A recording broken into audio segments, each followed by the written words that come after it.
Director General says that they have seen evidence that these people below minimum wage have been regularized, and these are,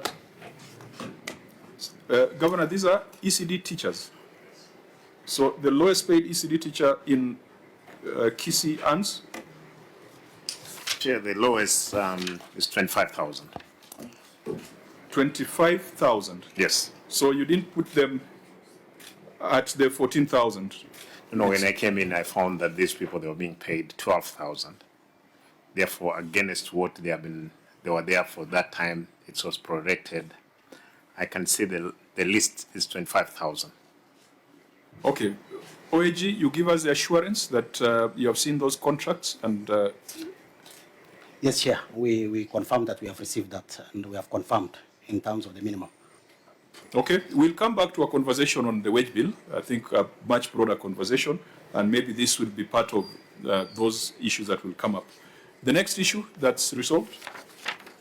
Chair, the second issue which has been resolved is irregular earning of the salary, the county attorney. This one has been addressed. There were court cases going on at that time, but later on, the ruling has been... That's page 11 of the brief, page 11 of 43.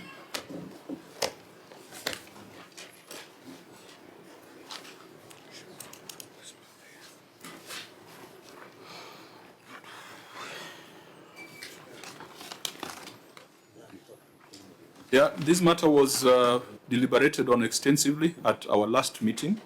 And I think that there was just some documentation, some evidence that was missing. Yes. At that point. Yes. What was missing at that time was the court ruling, which has been appealed by the county, and now they have provided that, and also in terms of the refund of the funds to now the attorney. So the refund has been done. Has been done. Yes. And you can confirm that. You can give us that assurance. Yes, Chair. The evidence has been there, and judgment of the court has been provided, and also refund of the RTGS has been done as an evidence. Okay. I remember we spent a lot of time on this at our last meeting. So we'll mark that as